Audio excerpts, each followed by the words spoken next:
Rich has started 3 beverage companies over the last 8 years and has had a pretty interesting journey along the way.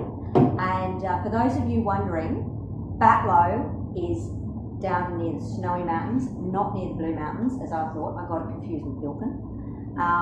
But Rich can tell us all about what he's done, where he's going, and how much fun he's had along the way. Awesome. So over to you, Rich. Great, thanks so much. First up, has everyone got a cold beverage in their hand? Because we should get the formalities out of the way. Yeah, so thanks so much for having me in. I have had it feels a lot longer than 8 years, but I guess today I was just going to sort of talk about what I'm doing, what I was doing before, how I got into it, maybe a couple of the sort of interesting moments along the way. But obviously we'll keep it pretty open, and yeah, this is a very startup oriented crowd, and everyone's interested in growth and sort of the challenge along the way of reaching one sort of destination. So yeah, it's pretty open, but if I'm talking too much, just jump in as well. Yeah, so I've been out of the corporate world for about 8 years, prior to getting into Coombes, which was my first sort of business, and more specifically the Batlow cider. I was an investment banker before you kicked me out. I was an investment banker for 5 years. I worked with UBS investment bank in their equity capital markets team.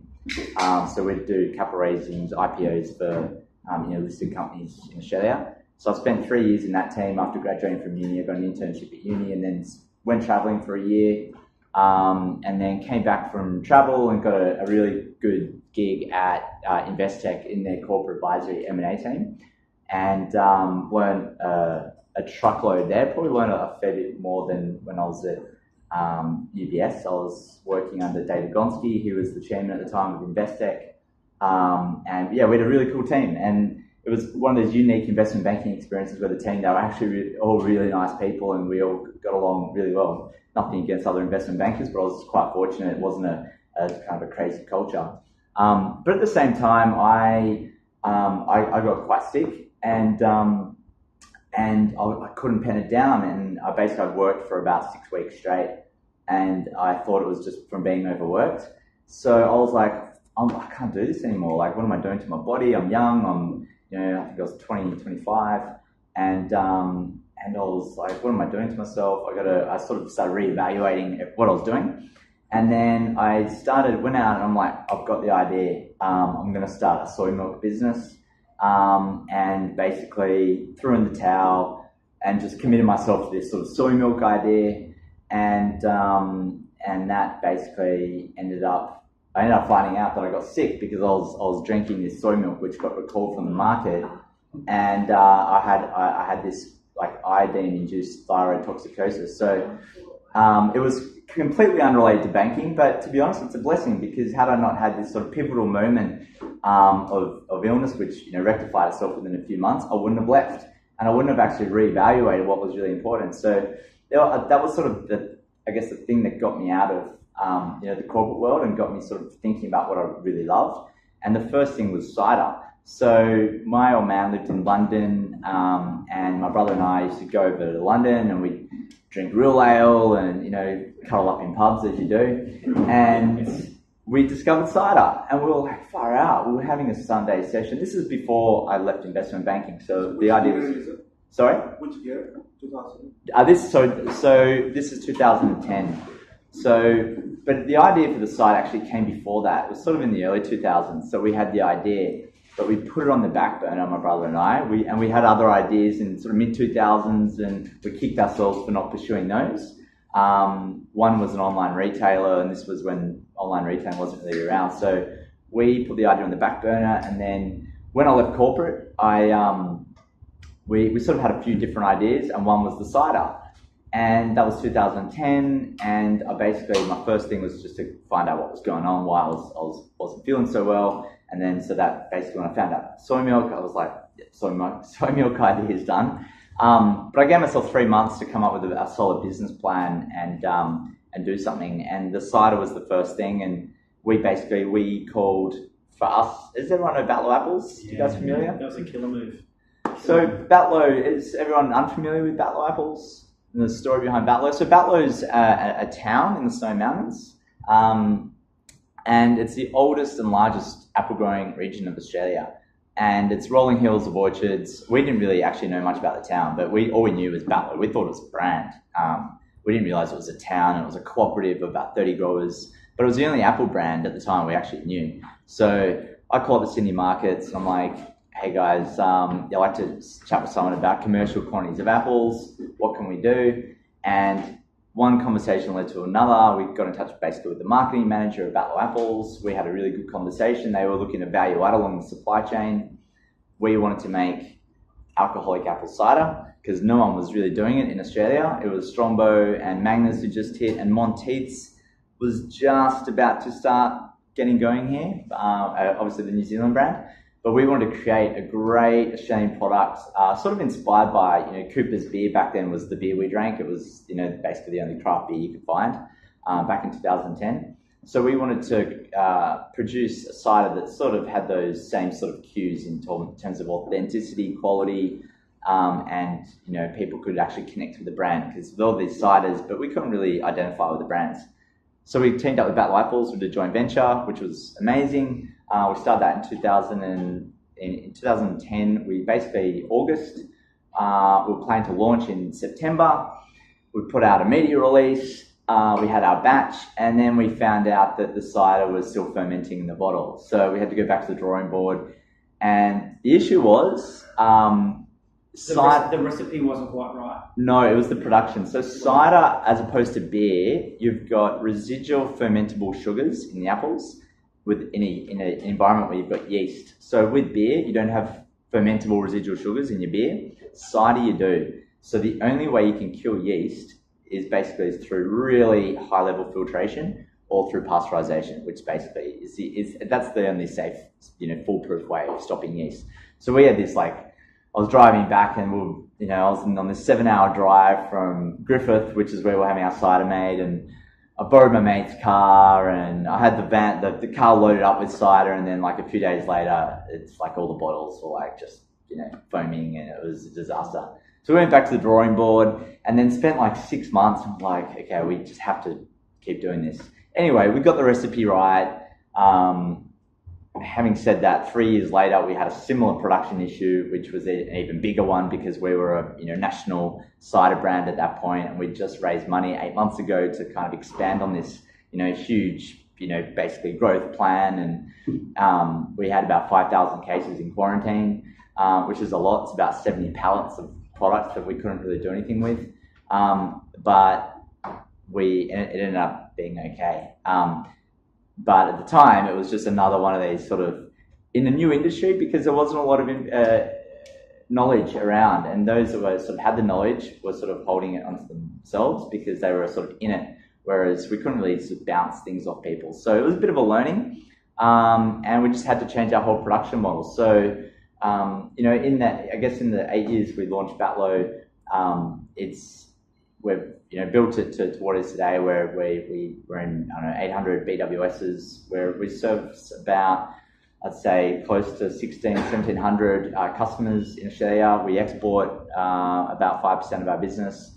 We've looked at other big export opportunities, and we're currently working on a couple, particularly in Asia. So the cider itself, it was one of those. It hasn't been without its challenges. So we ended up launching that 12 months after we wanted to, September 2011.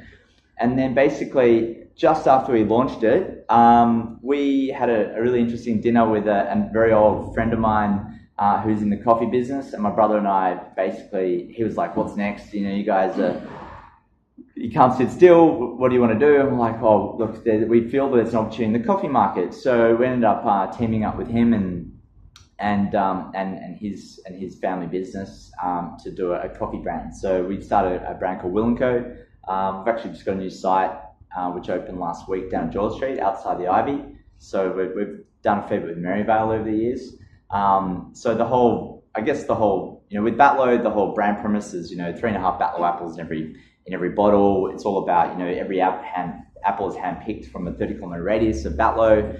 Minimal intervention, no sugar, no concentrate. It's all, just let the apples do the talking. With Will & Co, I guess the brand premise was, whilst we love a lot of the coffee around, we just felt that there was a bit of a gap in the coffee offering around, in that coffee is all about communication for us, and there's a real culture around coffee. It's not just where the beans are from and how it's roasted, but it's everything. It's every sort of detail, whether it's the coffee cups you're drinking from, or you're in a cafe environment and the types of language or artwork that's in the cafe. So with our brand, we're really focused on those sorts of elements. So we have these ceramic kind of takeaway cups, which are actually ceramic, and that's what we supply our coffee customers with.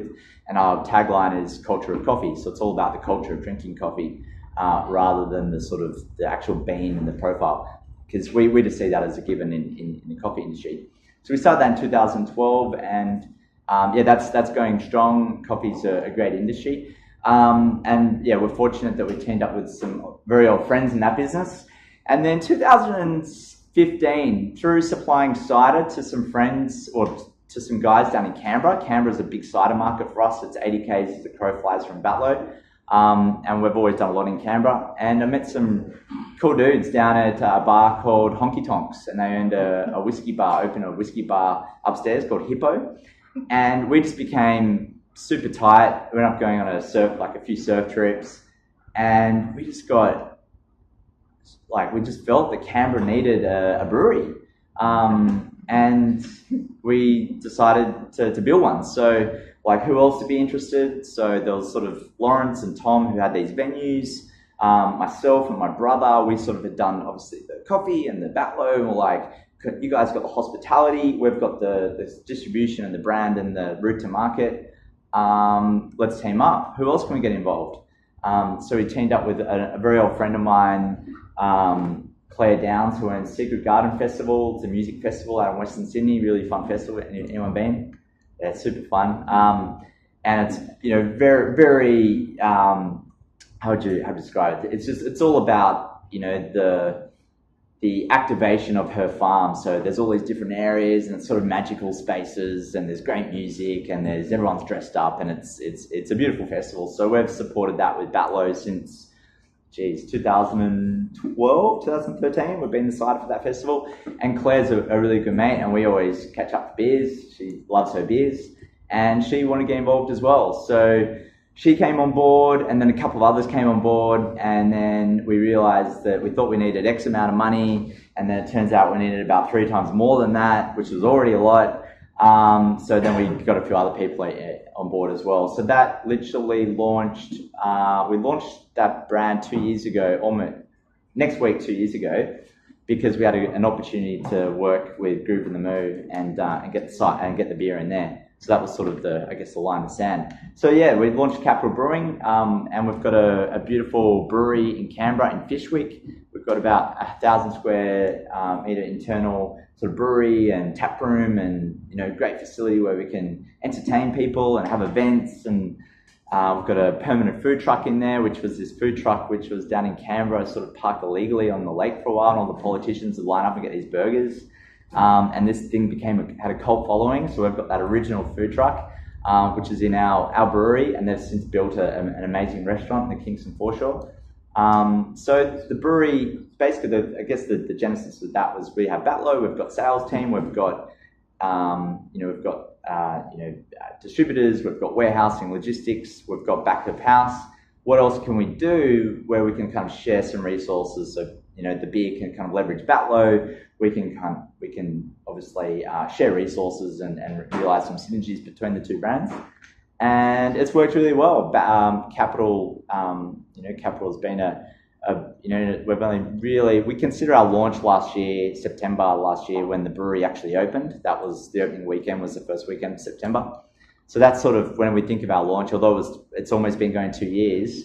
A lot of the sort of year and a half after launch was, getting more money, building the actual brewery, finding our brewer, which we sort of did before, but we brought him out to Australia officially. He was from the US. We were inspired by US breweries, so we decided to try and recruit a brewer from the US. We put ads down all these brewer bulletins on the west coast of the States. one conversation led to another, and we found this guy Wade who was brewing at Coronado, which is an amazing brewery just outside San Diego.